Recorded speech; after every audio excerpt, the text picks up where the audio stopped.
Vous n'imaginez pas le pouvoir que vous possédez. Souvent, vous vous mésestimez tellement par rapport à tout ce que vous pouvez partager, transmettre, apporter, simplement en étant vraiment bienveillant à votre égard. Les sages enseignent depuis des millénaires. Qu'est-ce que vous allez chercher à l'extérieur? Tout est là en vous. La paix que vous cherchez, elle est là. C'est inhérent à votre nature. L'amour que vous cherchez, il est là, il est en vous. C'est quand on arrête de se bagarrer avec soi-même qu'on commence à découvrir la paix.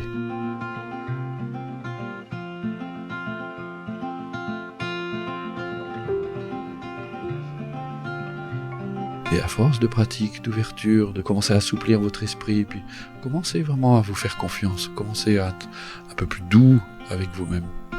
Ça donne un espoir extraordinaire, ça veut dire que rien n'est figé, que tout ce que vous vivez ici et maintenant n'est pas immuable et peut être changé.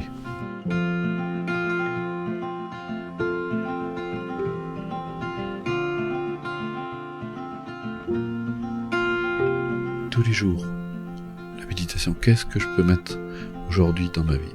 Tous les jours, ces petites graines que vous cultivez. Vous retrouvez le goût de vivre, que vous avez envie de vivre pleinement votre existence. Et que vous trouvez sens à votre vie, alors vous avez gagné. C'est ça la méditation.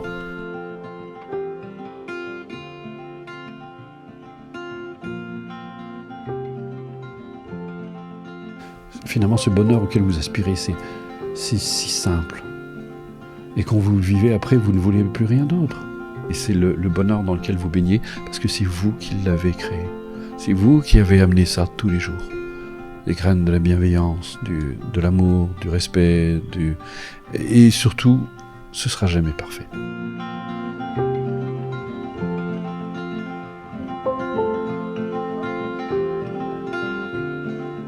Ce bonheur de réaliser ce que nous sommes pleinement, parce que qui mieux qu'une personne heureuse peut apporter du bonheur autour d'elle. Et c'est le cadeau que vous faites aux autres. Vous faites le cadeau de votre bonheur aux autres. C'est important de se poser les questions et de se dire maintenant quel est le cadeau que j'ai envie de me faire pour le reste de mes jours.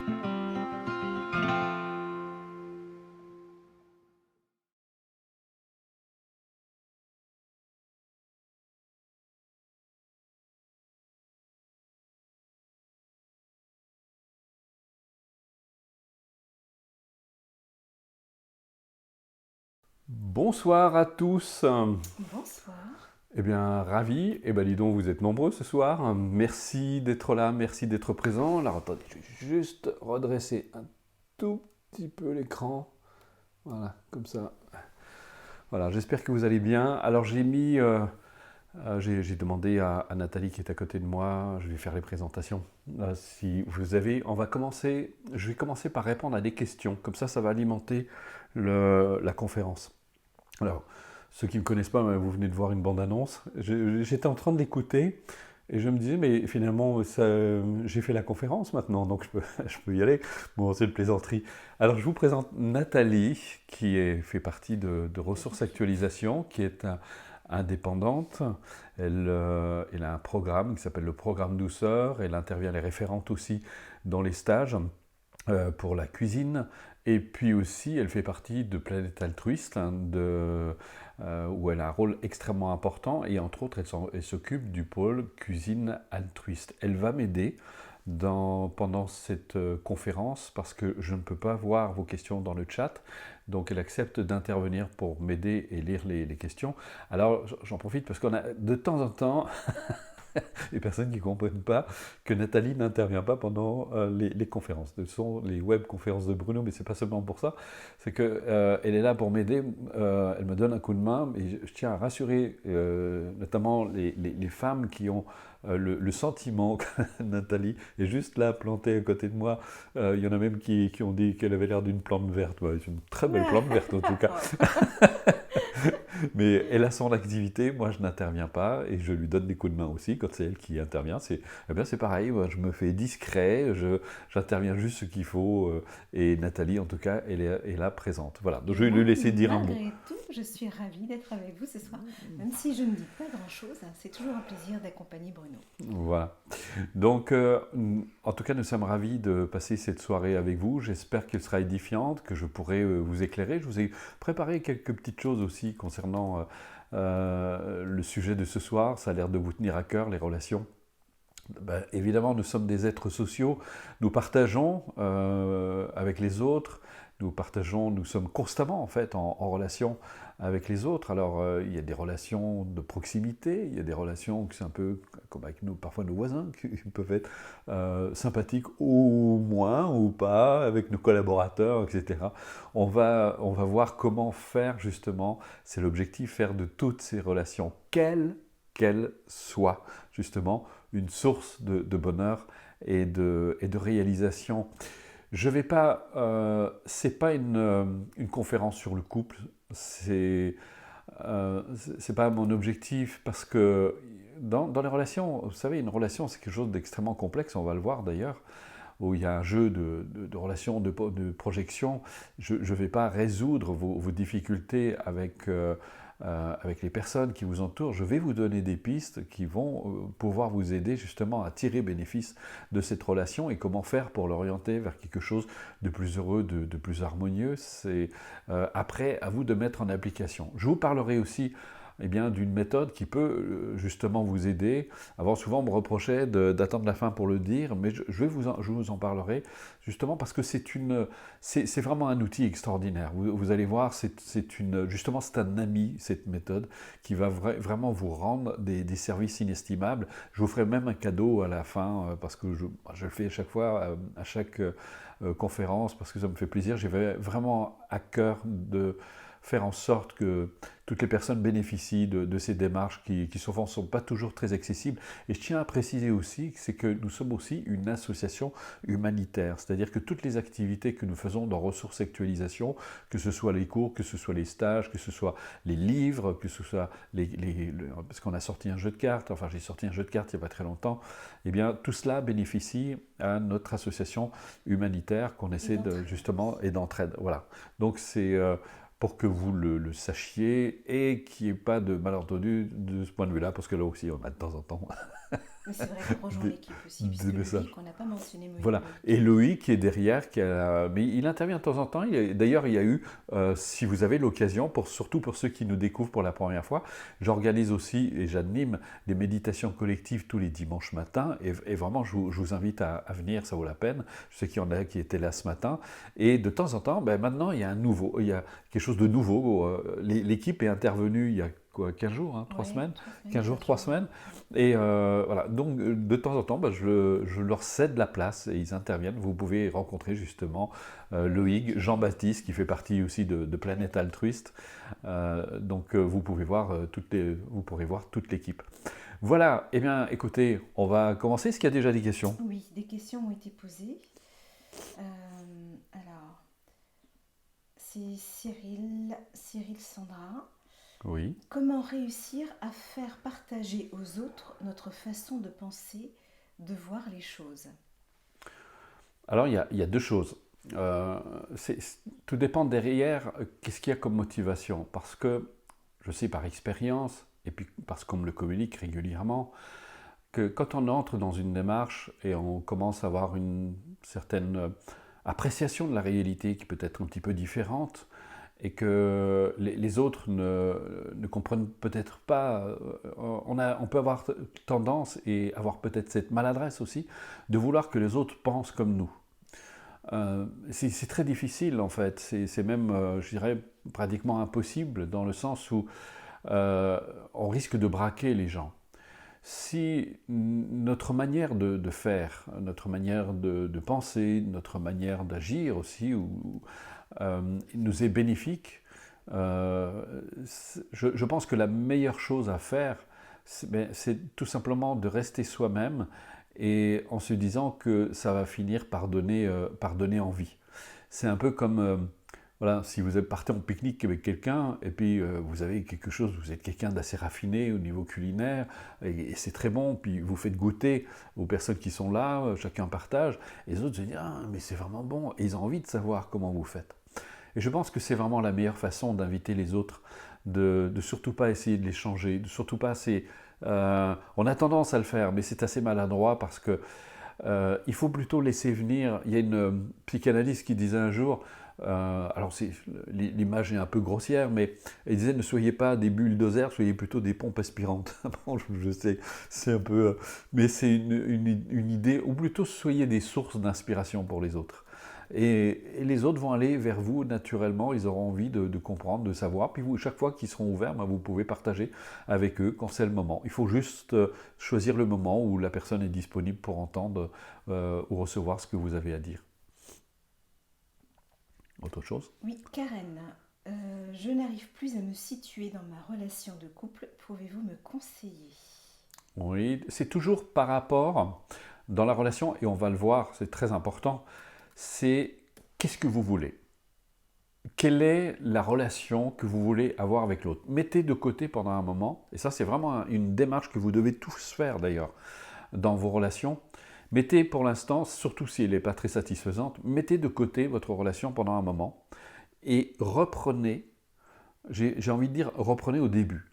Qu'est-ce que vous voulez? À quoi vous aspirez? Et je dirais même, n'hésitez pas à l'écrire. Faites une liste de ce que vous aimeriez voir dans votre relation, à condition que vous avez envie d'y participer aussi. Parce que si vous attendez que ça vienne de l'autre, une relation, et on va en parler, c'est très important, on est co-créateur dans la relation. C'est pas ce que moi je vais obtenir de la relation qui est importante, c'est pas ce que l'autre va obtenir de la relation qui est importante, c'est ce qu'on va mettre dans cette relation pour qu'elle soit enrichissante, et c'est comme ça qu'on en sera les premiers bénéficiaires.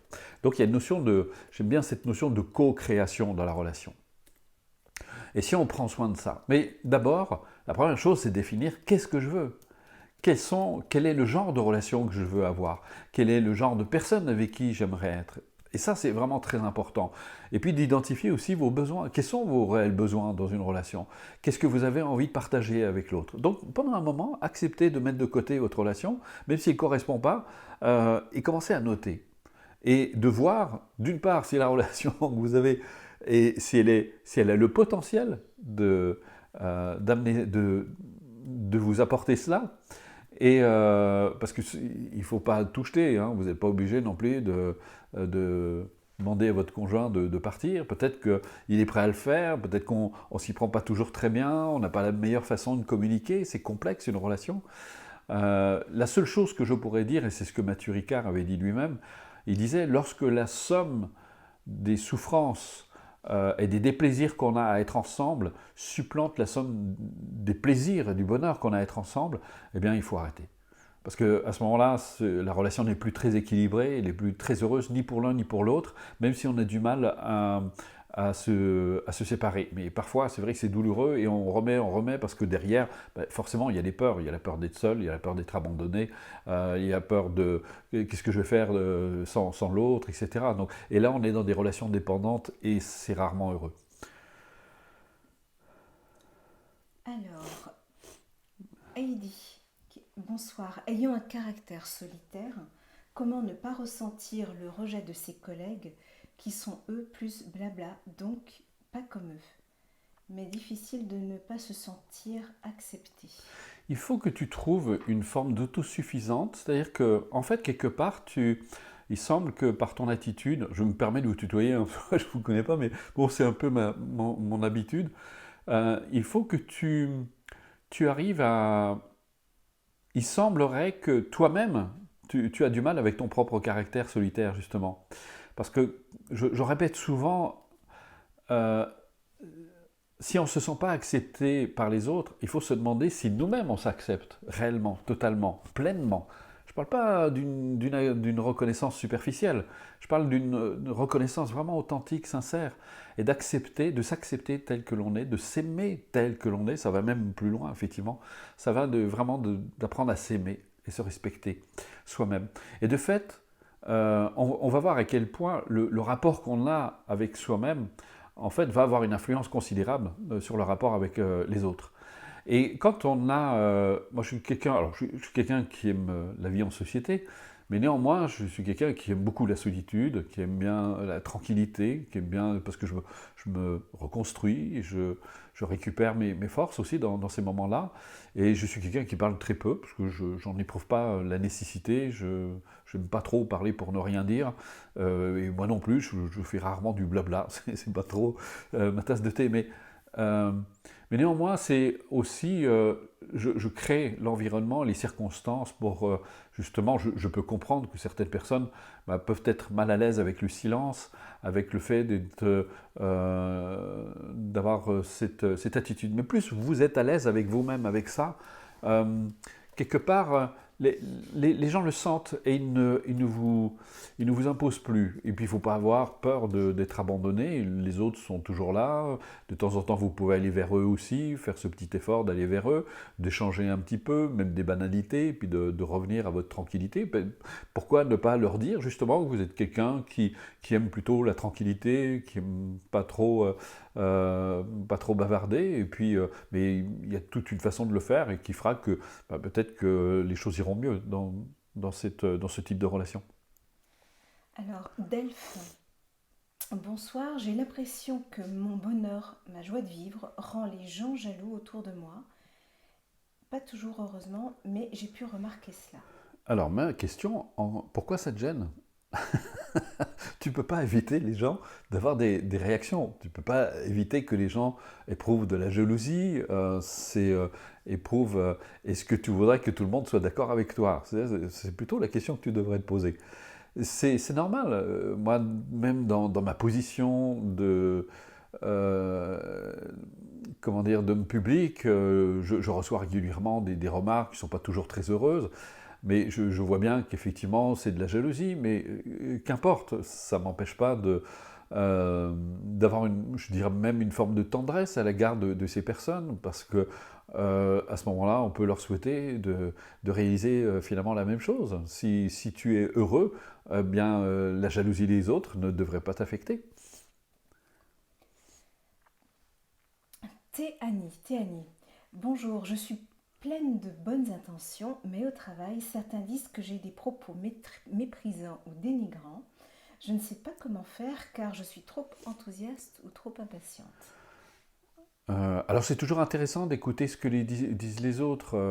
Je pense que il faut tirer, comment dire, bénéfice, pas se critiquer soi-même, mais tirer bénéfice de ce que les autres disent et de se dire peut-être qu'effectivement j'ai peut-être une façon de communiquer qui est un peu vive, qui s'accommode mal des autres, donc peut-être essayer de trouver une autre façon de communiquer. Alors on va momentanément stopper les questions, on va les reprendre après. Je vais justement vous parler, et ça va répondre justement grandement à toutes vos questions. Alors qu'est-ce que c'est qu'une relation? Il y a un sage indien qui disait toujours dans les relations, on n'est pas deux, on est quatre. Il y a nous et notre ego. Je dirais, il y a nous et notre histoire. Dans notre relation, chacun projette ses propres perceptions, qu'elles soient conscientes ou non. Ça, c'est bien connu par la psychologie. Ce que va dire l'autre, ce que va manifester l'autre, va inévitablement réveiller quelque chose chez nous d'agréable ou de désagréable. Alors, je vais essayer de vous montrer, parce que j'ai réalisé des petits schémas qui vont vous aider. Regardez. Alors ça, vous voyez l'œil à gauche, à droite. Et là, c'est votre... Vous pensez voir les choses telles qu'elles sont. Donc j'ai dessiné des petits objets, un arbre, une maison, etc. J'aurais pu mettre tout... C'est tout ce que vous voyez au quotidien, tout le temps. Et à première vue, vous pensez voir les choses telles qu'elles sont. Mais ça, on le sait tous très bien si on est très honnête avec nous. En réalité, c'est très trompeur, c'est juste les apparences.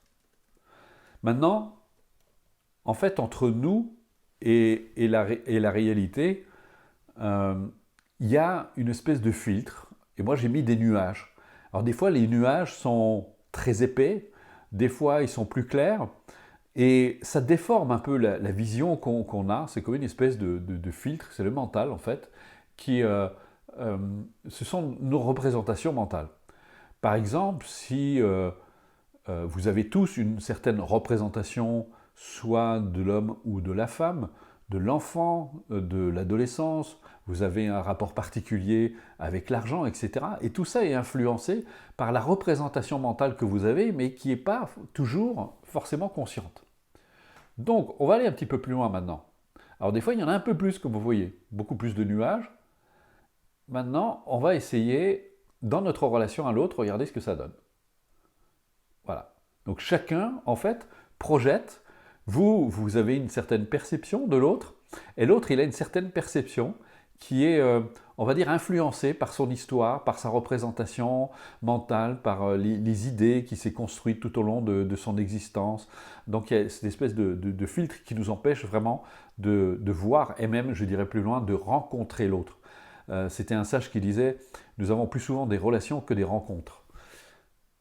Ensuite, maintenant, pour schématiser encore mieux ça, essayez d'imaginer, voilà, ce que vous voyez entre chaque personne. Il y a une espèce de, on va dire, de prisme dans lequel chaque prisme a des caractéristiques qui lui est propre. Alors j'ai mis des étoiles, j'ai mis toutes sortes de choses, et chacun a ses propres caractéristiques et qui va projeter sur l'autre.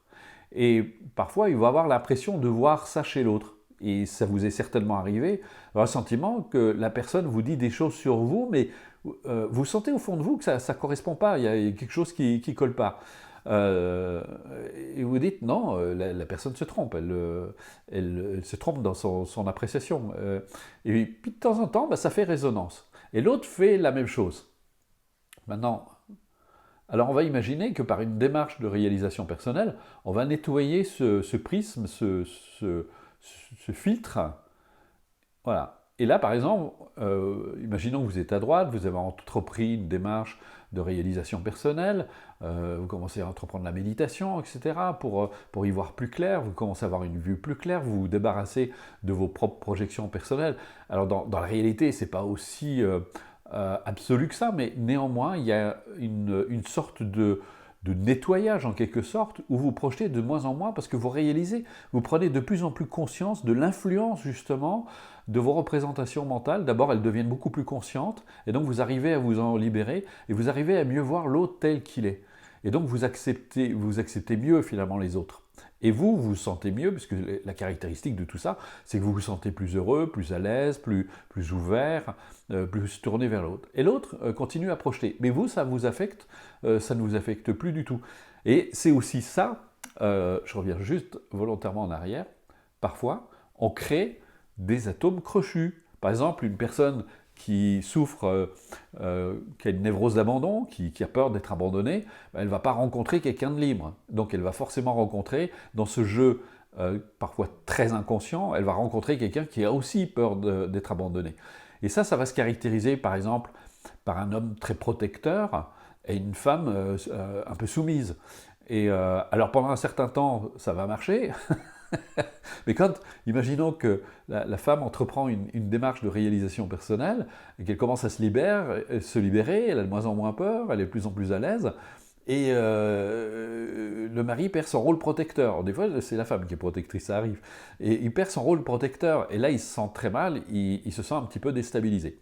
Alors, lui, il peut faire le chemin avec elle, et se transformer aussi, et ils évoluent ensemble. Puis parfois, malheureusement, on est obligé de se dire au revoir, parce que ça ne marche plus très bien. Voilà. Donc j'espère que ça vous a éclairé. Vous voyez, c'est assez simple en fait, dans son principe. Et ce qui est important, c'est vraiment d'avoir toujours à la conscience ce jeu de projection, que finalement, si je veux vraiment des relations authentiques avec les autres, c'est d'abord, il faut que je m'occupe de moi. Et quand je dis m'occuper de moi, pas dans le sens narcissique du terme, pas dans le sens égocentré, c'est-à-dire que je me libère en fait finalement de toutes ces projections. Et ça, au fond, il n'y a pas mille et une manières de le faire. C'est d'entreprendre une démarche qui va nous aider petit à petit à y voir plus clair en nous-mêmes, mais surtout à développer une forme de bienveillance. Vous savez, j'ai eu la chance de fréquenter de nombreux sages de différentes traditions, et j'ai appris une chose avec eux qui était essentielle, que je ne trouvais pas d'ailleurs en Occident. C'est qu'ils apprennent à l'enfant à être bon pour lui, dès son plus jeune âge. Et je me suis rendu compte que ça faisait d'eux des enfants extrêmement épanouis, heureux, qui n'étaient pas inquiets, qui étaient tout à fait à l'aise. Alors que je vois en Occident, on est très, très émotionnel, beaucoup de stress, beaucoup de speed, beaucoup d'agressivité, etc. Mais tout ça, c'est lié finalement à des peurs. Il y a la peur vraiment de l'occidental. D'ailleurs, Dalai Lama, quand il était venu en Occident, il avait dit, ce qui est vraiment caractéristique de l'occidental, c'est vraiment sa peur de souffrir. Elle est vraiment très présente. Et moi, ça m'a vraiment beaucoup interpellé. Et je me rends compte à quel point, quand on commence vraiment à avoir un peu plus d'estime de soi, un peu plus de respect de soi, et la pratique, justement, va faire en sorte de nous aider à avoir une attitude vraiment bienveillante à l'égard de soi-même, eh bien, on va voir que comme notre rapport avec nous-mêmes va commencer à changer, parce qu'il va être teinté de bienveillance, il va être teinté d'altruisme, de respect de soi, eh bien, on va voir que finalement, nos relations commencent à changer parce que les autres n'arrivent plus à projeter, finalement. Donc, ils vont voir ailleurs, ou alors ils arrêtent, parce qu'ils se disent, finalement, ça ne marche pas avec lui. C'est comme l'histoire, vous savez, bien connue du bourreau et de la victime dans les relations manipulées-manipulateurs. Et finalement, comme je me plais à le répéter, il y a toujours justement une histoire de bourreau et de victime. Mais pourquoi le bourreau existe? Parce qu'il y a une victime. Si on a une attitude de victime, on n'en est pas forcément consciente. C'est un peu l'histoire du mari protecteur et de la femme soumise, mais qui, à un moment, commence vraiment à se libérer, à s'épanouir, à se sentir mieux, plus affirmée, plus à l'aise. Elle est même capable de recadrer gentiment son mari en lui disant « Bon, écoute, t'es bien gentil, mais moi je peux me débrouiller tout seul, je n'ai pas besoin que tu me fasses toujours les choses à ma place, je peux me débrouiller. » Donc elle commence vraiment à s'affirmer un peu plus. Mais qu'est-ce qui se passe chez le mari? Il se dit, mais qu'est-ce que je deviens, moi? Il perd son rôle protecteur, donc il est obligé de trouver finalement autre chose. Donc il est obligé d'abandonner son rôle protecteur, et c'est là où je dirais même que la relation commence, parce qu'elle va être fondée sur la complicité, sur le respect mutuel, et on va comprendre que c'est finalement c'est ce qu'on va mettre dans notre relation qui va être constructif. Et donc là c'est pareil, une personne dans ses relations, vous savez, parfois on parle des pervers narcissiques, mais quand la personne commence à retrouver le chemin de l'estime de soi-même, qu'elle commence vraiment à s'aimer et se respecter, l'autre ne peut plus manipuler. Et souvent, justement, dans ce genre de relation un peu pourrie, eh bien, on s'en va. On dit maintenant ça suffit, j'en ai assez, parce que la personne, et c'est là où on va voir vraiment l'importance du respect de soi, de l'amour de soi, de la compassion, parce que plus vous allez avoir de compassion pour vous-même, d'amour pour vous-même, eh bien vous n'accepterez plus de subir ces mauvais traitements. Et vous serez capable justement de trancher parfois, de dire non, ça suffit, comme lorsque vous êtes dans un travail qui est extrêmement invalidant, parce qu'on exige beaucoup plus de vous, beaucoup plus que ce que vous pouvez réellement donner, eh bien vous serez capable de dire non, non, ça suffit, je ne vais pas continuer, j'ai suffisamment de respect pour moi-même pour ne pas accepter ce genre de relation, dans mes relations de travail, dans ce genre de travail aussi. Et on va voir à quel point une personne qui commence vraiment à développer ce respect d'elle-même, cet amour d'elle-même, eh bien elle va commencer à se faire des cadeaux. Elle va commencer à avoir justement des relations beaucoup plus riches, beaucoup plus épanouissantes avec les autres. Elle va s'accorder un métier qui est beaucoup plus valorisant pour elle, dans lequel elle se sent épanouie, qui correspond finalement beaucoup plus à son tempérament, à ses tendances, à ses qualités. Et puis ces relations aussi vont être valorisantes parce que ce seront des gens qui auront du respect pour elles-mêmes. Donc tout ça, on va voir à quel point ça va changer dès lors que la personne commence à changer son rapport qu'elle a avec elle-même. Donc on pourrait dire que fondamentalement, il n'y a qu'une seule relation, c'est vraiment la relation qu'on a avec soi-même. Si je me respecte, d'une certaine manière, j'impose aux autres de me respecter. Mais je n'ai pas besoin de faire quelque chose pour ça. C'est que j'émane suffisamment le respect pour que l'autre ne puisse plus projeter sur moi. Donc si vous comprenez ça, c'est vraiment le cœur. Et c'est là où, justement, je vais vous parler, après je vais répondre encore à vos questions, je vais vous parler de la démarche. Ça fait 35 ans que j'enseigne, j'ai ouvert un cabinet en 87, j'ai travaillé avec beaucoup de médecins, j'ai été consultant à France 3 pendant une année, je suis intervenu dans de très nombreux hôpitaux universitaires, puis j'ai travaillé avec un très large public. Je crois que j'ai dû avoir tous les métiers, gendarme, policier, chef d'entreprise, enseignant, enfin pratiquement tous les métiers. Et je dirais même toutes les traditions. J'ai eu des gens de tradition juive, j'ai eu même une nonne zen qui était venue me voir, j'ai eu des chrétiens, j'ai eu un prêtre catholique d'ailleurs de 90 ans qui était venu me voir, qui m'a dit on devrait enseigner ça au séminaire. Donc, et puis surtout même beaucoup de médecins, de scientifiques qui sont venus dans mes formations et qui ont beaucoup apprécié cette démarche parce que ça les aidait. Alors c'est quoi cette démarche?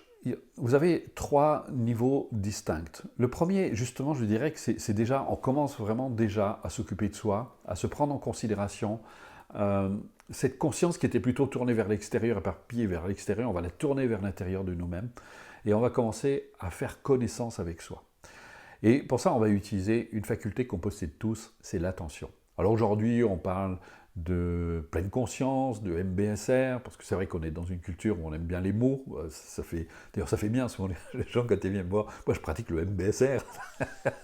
J'ai toujours beaucoup un sourire parce que je me dis, bon, ils s'attachent toujours à la forme. Donc, ils n'ont toujours pas compris que l'essentiel, c'est justement d'avoir un peu plus d'attention à l'égard de soi-même. Et c'est avant tout cela, l'attitude, cette attitude bienveillante. D'ailleurs, quand on parle d'attention, qu'on prête de l'attention à ses enfants, à des gens qu'on aime, ben, effectivement, il y a une notion de bienveillance. Et cette attention, on va se la prêter à soi-même. Donc, on va utiliser d'abord différents supports, on va utiliser le corps, on va voir. Il y a eu de très nombreuses recherches qui ont été faites sur ce genre de pratique parce que ça entraîne forcément une détente, une normalisation de la pression artérielle, une diminution du taux de l'acide lactique, il y a une apparition des ondes alpha, etc. Donc tout ça, vous avez certainement dû lire, il y a beaucoup de littérature là-dessus. Donc les effets sont tangibles, il y a vraiment un réel effet au niveau du corps. Au niveau du mental, mais c'est pareil. On sait que les personnes qui produisent plus d'alpha que les autres jouissent d'un plus grand équilibre. Donc ça participe justement à améliorer notre état d'être.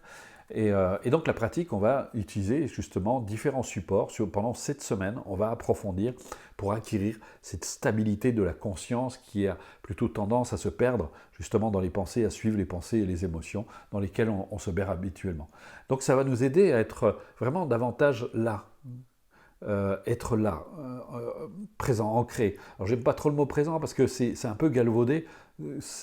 On peut l'utiliser dans le sens où on parle d'être présent, mais pas les gens disent je vis le présent, mais le présent ça n'existe pas plus que le passé ou que le futur, mais bon, je ne vais pas vous refaire une thèse là-dessus, j'ai donné toute une conférence là-dessus, mais néanmoins c'est vraiment de pouvoir être là où vous êtes pour pouvoir vivre votre vie pleinement. Et c'est ça qui est vraiment important. Et c'est ça qui va vous permettre de faire connaissance avec vous et de vous libérer justement de toute cette part de projection que vous portez en vous, toute cette histoire en fait, parce que d'une certaine manière, on est un peu parfois même Dr Jekyll et Mr Hyde.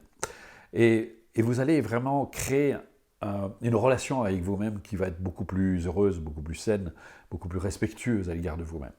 Et puis dans le deuxième cycle, qui fait 12 semaines, là on va aborder un grand nombre d'antidotes qui vont être très utiles justement pour avoir beaucoup plus de recul par rapport à ses propres émotions, pour pouvoir mieux les accepter, les apprivoiser. Il y a tout un cours qui est consacré à la culpabilité pour s'en débarrasser, parce que ça c'est un véritable fléau, ça c'est vraiment le fléau de nos cultures occidentales, parce qu'on est très empreint de ces traditions très culpabilisantes. Et puis, il y a un exercice sur l'acceptation de soi, où on va vraiment apprendre à s'accepter tel que l'on est, que ce soit d'un point de vue positif, mais aussi des aspects qu'on aime moins, justement, de soi, pour apprendre à être à l'aise. Ensuite, vous avez des exercices pour vous aider à favoriser la réalisation d'un objectif. On voit évidemment les incontournables techniques de visualisation, d'imagerie mentale, de suggestion, qui sont des pratiques extraordinairement puissantes. Et puis, il y a des techniques qui s'adressent au corps. Il y a tout un cours sur la confiance en soi, parce que sans confiance en soi, c'est très difficile d'avoir des relations épanouissantes avec les autres, c'est très difficile d'entreprendre quoi que ce soit d'heureux dans l'existence.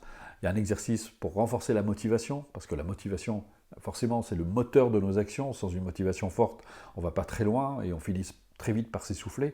Et donc on avance comme ça. Il y a un exercice qui s'appelle l'équanimité des sentiments aussi, qui est une pratique qui est très déculpabilisante, qui est puissante, d'ailleurs qu'on a pratiqué ce matin. Et puis on approfondit comme ça sur une question beaucoup plus fondamentale, sur notre vraie nature. Et ça nous permet d'enchaîner sur le troisième cycle, où là on aborde un sujet qui est vraiment très important, c'est la réalisation de notre véritable nature, ce que nous sommes par nature. Et ça c'est très important parce que ça va nous aider justement d'une part de ne plus être dupes de nos propres pensées, et surtout plus on prend conscience de notre vraie nature, ça permet de se libérer extrêmement rapidement de toutes ces illusions dans lesquelles nous sommes pris, dans lesquelles nous sommes enfermés. Et bon, je ne vais pas entrer dans le détail, vous avez toutes les informations sur le site, Loïc vous mettra le lien, vous pouvez voir, il y a le programme est détaillé pour chaque cycle. Donc voilà, ça c'est un programme qu'on fait depuis, ça fait maintenant 35 ans, d'abord je l'ai fait en cabinet, maintenant il est sur internet. On fait en sorte justement, comme je vous ai dit, on agit dans le cadre associatif aussi, dans une association humanitaire. Donc moi mon but c'est pas évidemment de faire de l'argent, c'est de faire en sorte que ces cours soient vraiment accessibles au plus grand nombre. Je vous parlerai des tarifs après. Parce que pour moi, le plus important, c'est vraiment que le plus de monde puisse bénéficier de ce genre de démarche.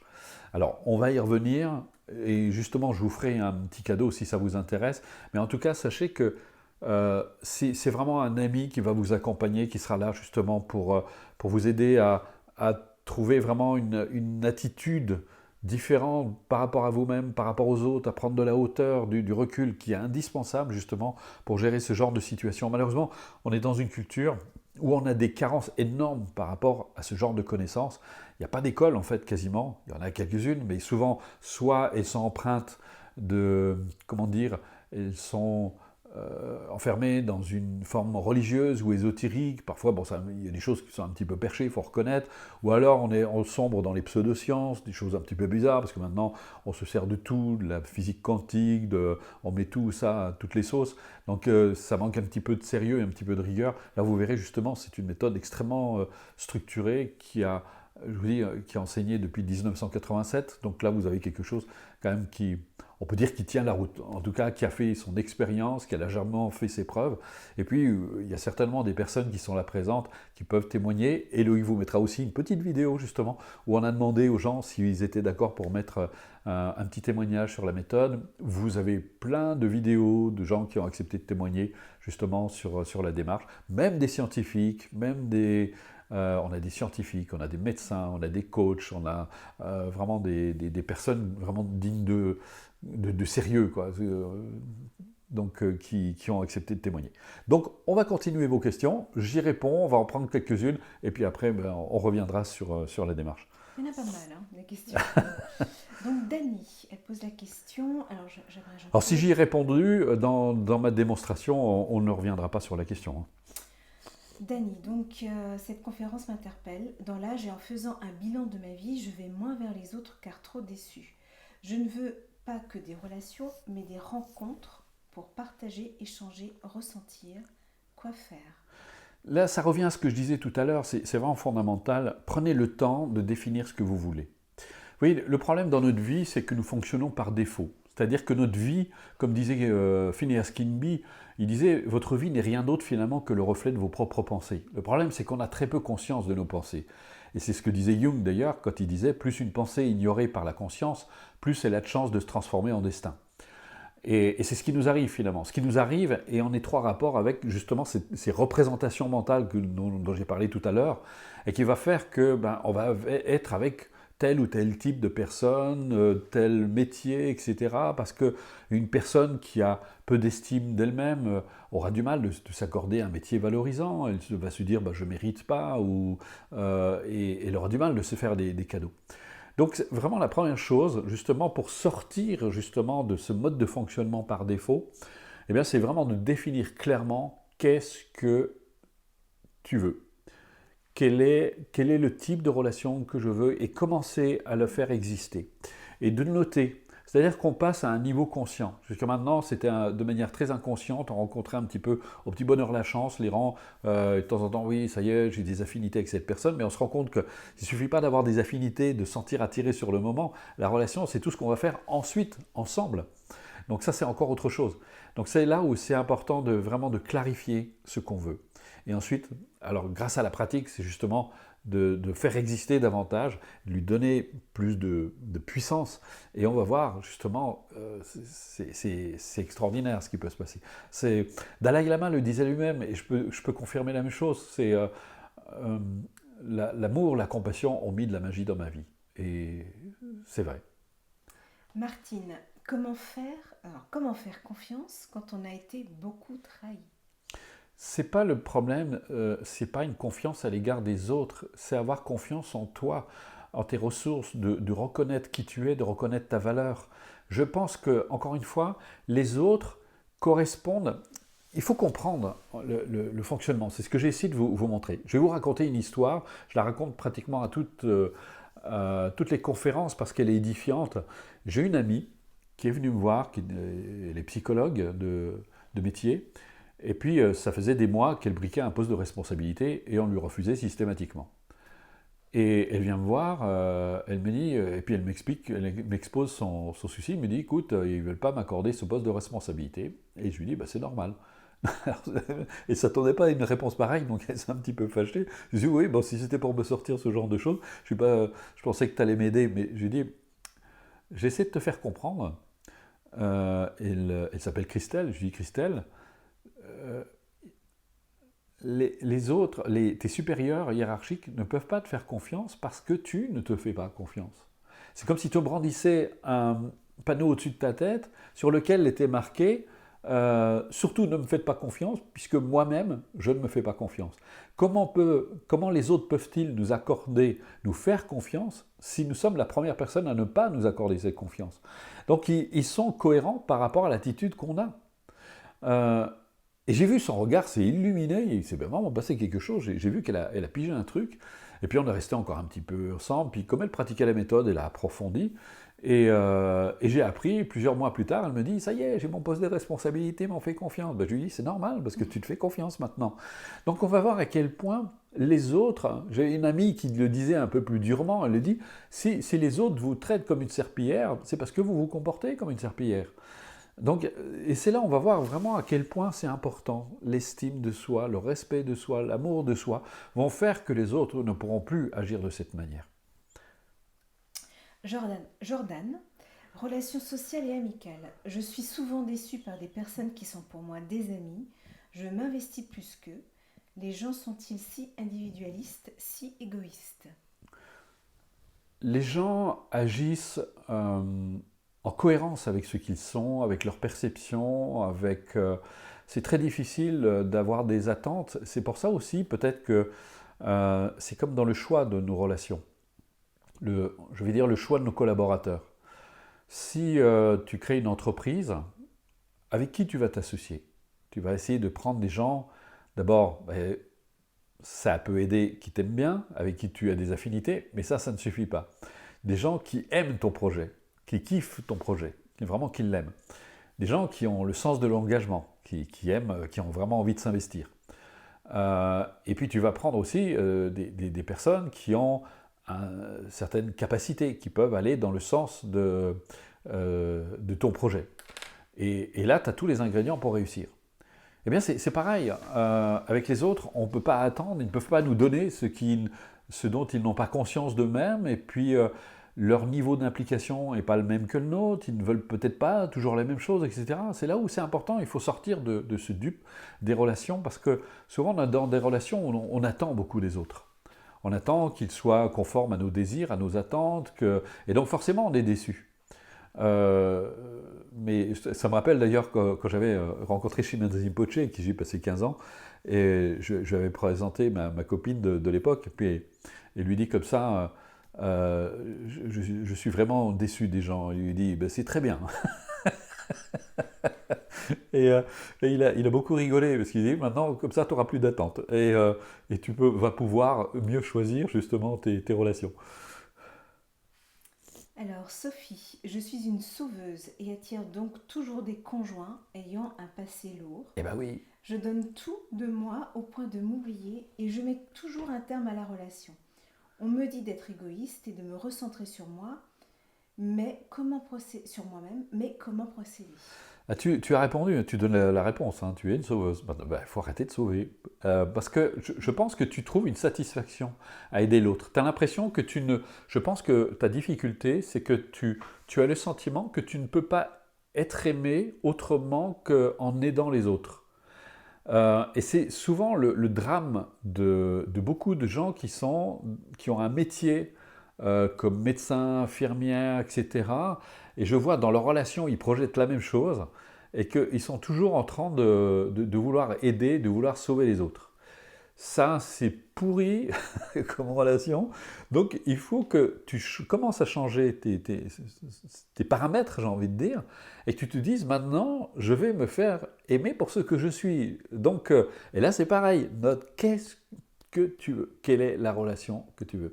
Et il faut que tu arrives à reconnaître que tu peux être aimé sans pour autant être obligé de vouloir sauver la personne, de pouvoir l'aider. Parce que dans le domaine de la relation d'aide, et là c'est mon domaine, donc je connais bien, on ne peut pas aider les autres à leur place. Alors je vois bien sûr, qu'il y a beaucoup de gens, parce que c'est de la paresse aussi, on a envie, les gens veulent qu'on leur donne les réponses toutes faites, qu'on fasse les choses à leur place, donnez-moi la réponse, éclairez-moi, dites-moi, ils attendent de nous, je sais pas, une espèce de baguette magique, mais ça ne marche pas, parce que si une personne qui veut vraiment aller mieux, c'est parce qu'elle va prendre sa vie en main.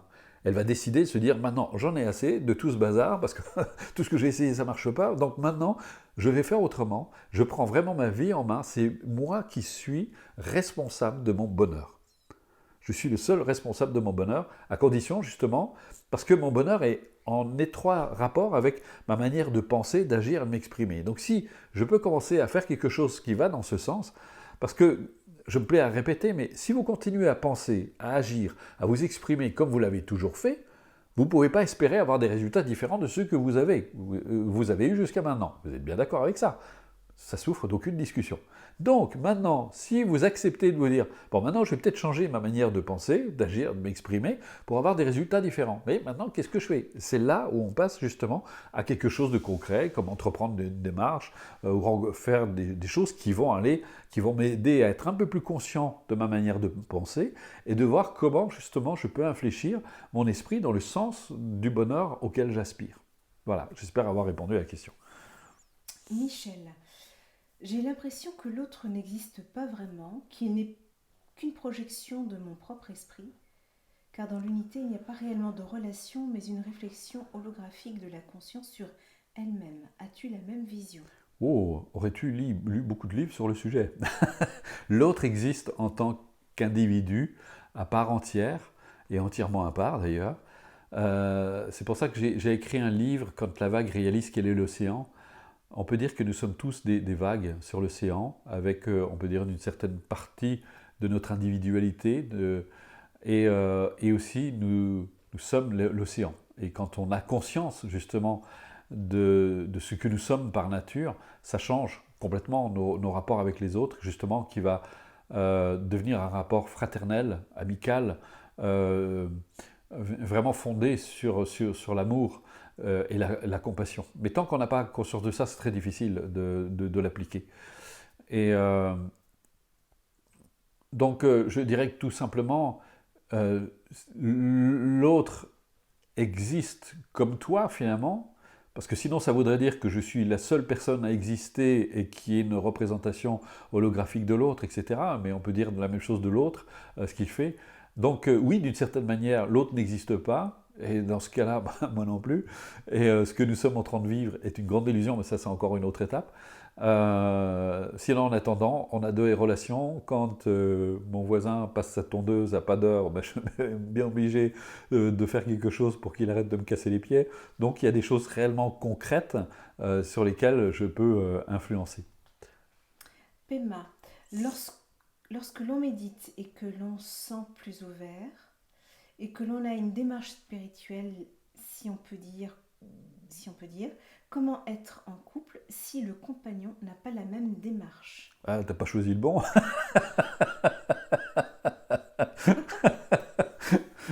Les blagueurs. Tu te crées déjà une impossibilité. Donc il y a quelque chose dans ta manière de penser et de fonctionner qui est extraordinaire. C'est comme si tu te dis j'ai envie de vivre une bonne partie de tennis et puis tu invites un joueur de football. Tu te dis comment je vais faire? Là c'est très embêtant.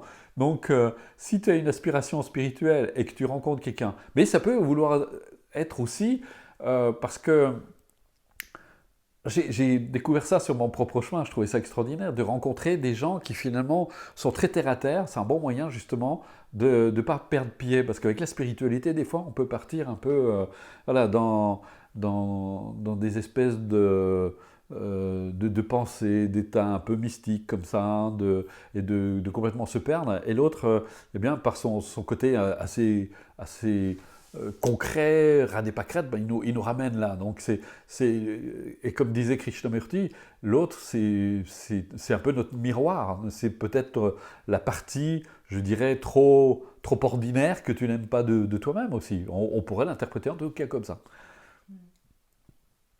Gradila, comment amener quelqu'un d'autoritaire, incapable de remise en question personnelle, qui juge et condamne toujours les autres, à se rendre compte que c'est elle qui pourrit les choses? On n'ose pas. J'ai eu le bonheur de travailler avec Dr Bach, qui était un spécialiste du couple, qui disait toujours n'essayez pas de faire fondre des icebergs, vous y passerez votre vie. Moi, ma question, c'est pourquoi tu veux absolument le changer?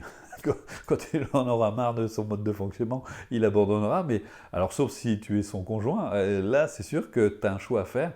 Et je crois avoir répondu à cette question par avant. Allez, une petite dernière. Oui. T'en es où là? Là? Il y en a Allez. eu plein d'autres encore. Ouais. Mais Alors on en a 5 bon. et après je vais vous donner. Alors, Michel, pensez-vous qu'on puisse avoir une relation de couple stable sans forcément être amoureux? Mais l'amour, comme disait un psychanalyste, c'est très schématique. Vous savez, c'est très intéressant quand on voit déjà le coup de foudre est quelque chose de purement biologique, on l'a largement déterminé puisque c'est lié à notre instinct de survie. Je ne vais pas entrer dans le détail parce que je l'ai déjà très largement développé. Il y a des études qui le démontrent. Et ça, c'est un peu le piège parce que d'un seul coup, ça y est, on se sent tout amoureux, etc. Et on va voir, en fait, l'amour, c'est ce que vous allez mettre dans votre relation. C'est ce qui va faire que vous allez de plus en plus aimer l'autre, aimer ce que vous faites avec lui. C'est un tout, en réalité.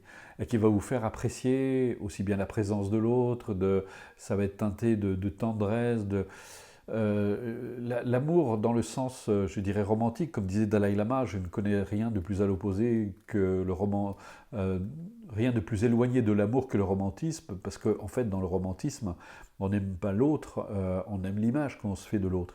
Et regardez, tous nos films sont fondés sur justement ce romantisme, c'est le rêve. J'ai l'occasion de regarder de temps en temps des films et je me dis, mais c'est extraordinaire, on est dans une relation très fantasmagorique qui n'a pas et qui ne peut pas fonctionner parce qu'elle encore une fois, elle est fondée sur la projection. Donc encore une fois, c'est garder à l'esprit la relation, c'est ce que vous mettez dedans ensemble et qui va faire que vous allez apporter quelque chose de... vous allez finalement vous faire plaisir et faire plaisir en même temps à l'autre, et l'autre va faire la même chose. Donc choisissez bien votre partenaire. Nathalie, handicapée physique, je me sens inférieure physiquement et forcément très dépendante et très demandeuse. Et il n'y a pas de question. Il n'y a pas de question. Mais, je ne sais pas ce que tu peux répondre. Il n'y a pas de question, donc il faudrait poser une question. Moi, je veux bien répondre. Ok. Mais je pense que là, c'est pareil. Derrière, il y a certainement une question. Qu'est-ce que je fais? Peut-être que tu as peur de la réponse, d'ailleurs, si tu n'as pas posé la question. Mais tu as un handicap physique, tu n'as pas le choix. Tu es comme ça. Je vais te raconter une histoire. Quand j'étais très jeune, je suis passé par un moment difficile. J'avais 18 ans. Et je suis allé voir un ami qui était en chaise roulante. En fauteuil roulant, et il avait perdu l'usage de ses jambes alors que c'était un sportif de haut niveau. Il était de 10 ans, mon aîné. Et puis j'étais en train de me plaindre de ma situation, puis je lève les yeux, je commence à lever les yeux, je le vois dans son fauteuil, et j'ai eu un moment de silence, je me suis dit, mais c'est fantastique, cet homme qui est handicapé, qui a perdu l'usage de ses jambes, qui est complètement diminué, il est en train de m'écouter, avec une attention, mais c'est fantastique, et l'humanité, ça m'a donné une leçon extraordinaire. Et je me suis rendu compte à quel point, justement, son handicap n'en était plus un.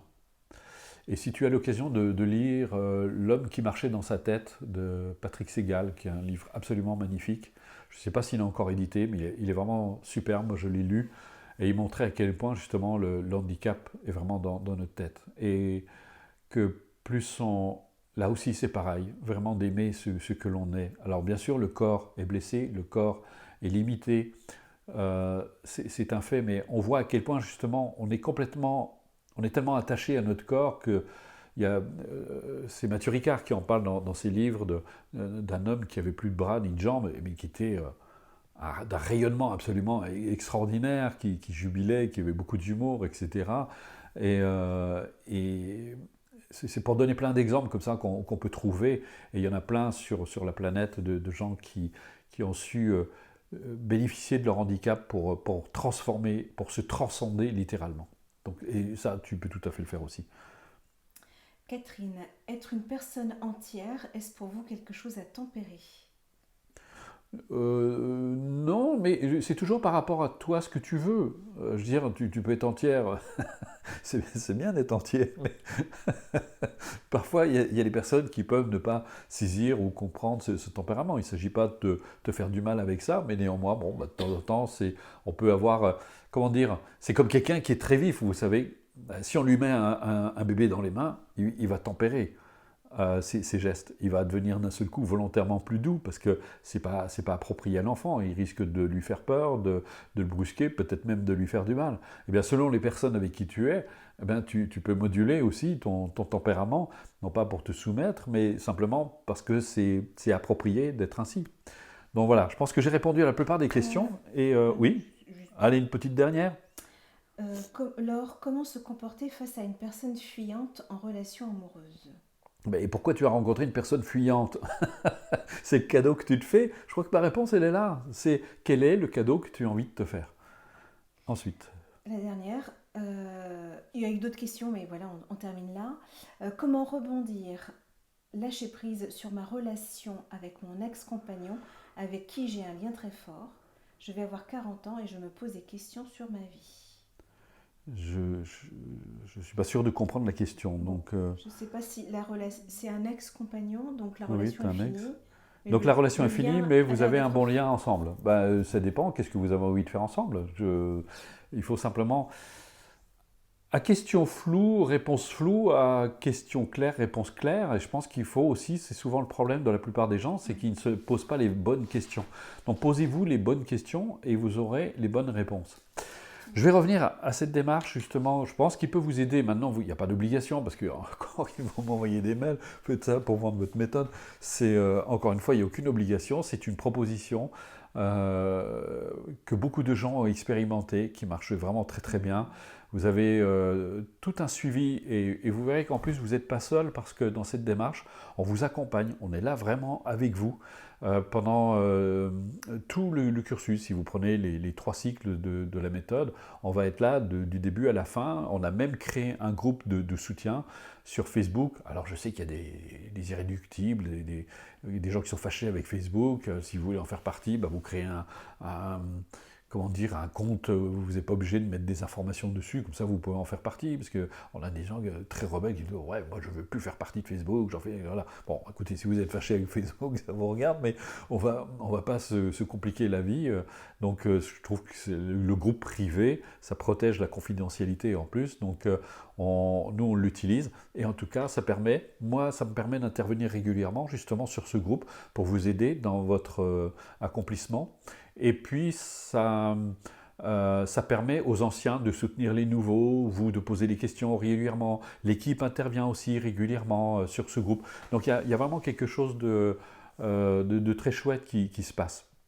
Donc, pour revenir, chaque cycle, le cycle 1 dure 7 semaines, le cycle 2 dure 12 semaines, le cycle 3 dure 12 semaines. Donc, vous avez vraiment un programme très complet. Vous avez une leçon par semaine. Entre chaque semaine qui sépare les cours, vous pratiquez l'exercice qui vous a été donné. Un point qui est très important aussi, parce que j'emploie le mot formation et aussitôt, dans nos têtes, on se dit « Ah, ça y est, il va falloir bosser tous les jours ». Non, ce n'est ni un travail sur soi, ce n'est pas une formation scolaire, c'est au contraire, c'est du plaisir du début à la fin. D'ailleurs, vous verrez, on vous parle de l'effort joyeux. Moi, j'adore ça parce que c'est... nous, on a tendance à associer effort et contrainte. Ça doit devenir au contraire un rendez-vous que vous prenez avec vous. C'est votre moment à vous, où vous allez vous occuper de vous. Et pendant un quart d'heure, 20 minutes, vous allez vous faire du bien. Vous allez apprendre à avoir justement du respect pour vous, à être bienveillant, à permettre à votre corps de se détendre, à apaiser votre esprit. Tout ça va faire que justement votre relation avec vous-même va changer et vous verrez les effets aussi sur l'équilibre psychologique, sur l'équilibre physique sont assez extraordinaires. Donc vous avez ce suivi. À chaque leçon, vous avez une présentation écrite, une présentation audio et un exercice audio préenregistré. Donc comme j'ai dit, vous lisez la présentation écrite, vous écoutez la présentation audio et ensuite vous faites l'exercice une fois avec l'enregistrement, puis après pendant toute la semaine, vous allez le faire sans, en tout cas pour le premier cycle.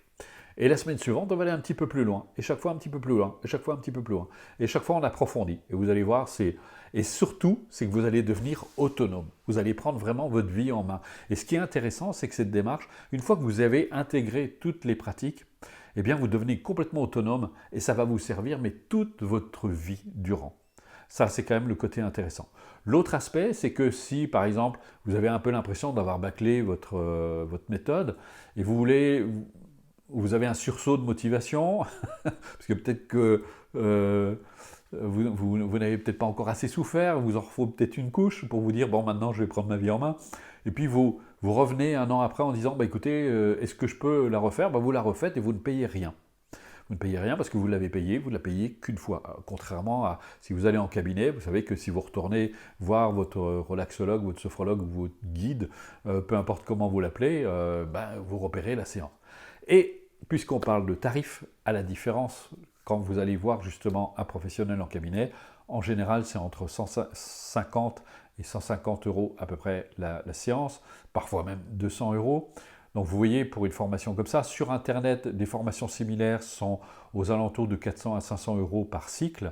Et je peux vous rassurer, on ne fait pas ça, c'est 250 € par cycle, mais personne ne paye ça. En réalité, la plupart des gens payent 107 €, c'est le tarif réduit, mais ce soir, je vais même encore vous faire un cadeau. Si Loïc peut me mettre le petit bandeau, on va vous donner un code. Vous mettez le code Bruno, j'ai mis Bruno parce que c'est facile à se rappeler. Bruno en majuscule, c'est très important.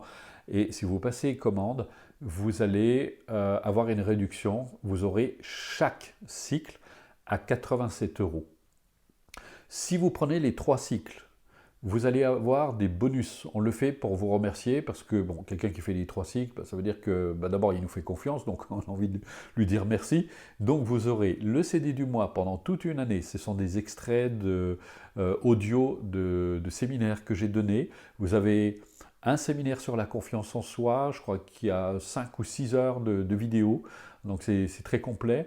Et vous avez des e-books qui vous sont offerts, vous avez un enregistrement sur l'estime de soi, sur la confiance en soi, donc vous avez pas mal de choses qui vous sont données en plus. Donc voilà. Et le code à usage unique, vous ne pouvez l'utiliser qu'une seule fois. C'est-à-dire que si vous commandez ce soir le cycle 1, si vous voulez reprendre les cycles 2 et 3 plus tard, vous ne pourrez plus le réutiliser. C'est une seule fois. Ensuite, ce code, il ne sera valable que jusqu'à demain soir. Pourquoi ? Parce qu'on ne veut pas prendre trop de personnes.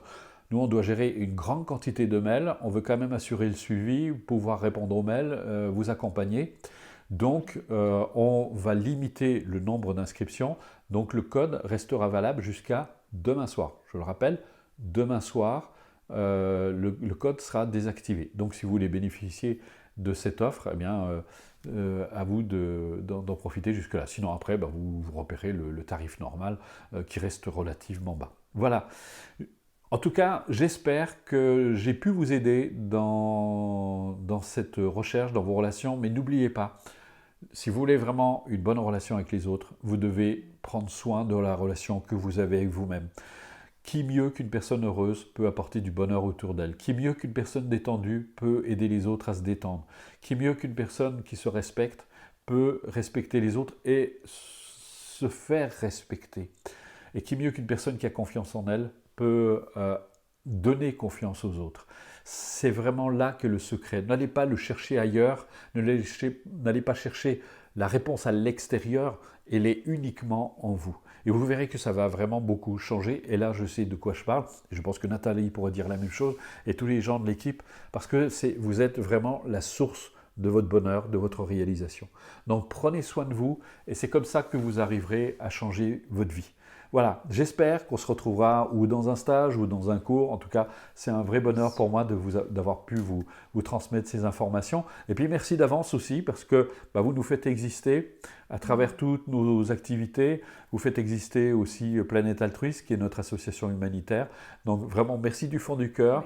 Et je vous souhaite vraiment tout le bonheur du monde. Mais vous savez que maintenant, ça ne dépend que de vous. Passez une bonne soirée. Bonne soirée à vous. Et peut-être à bientôt.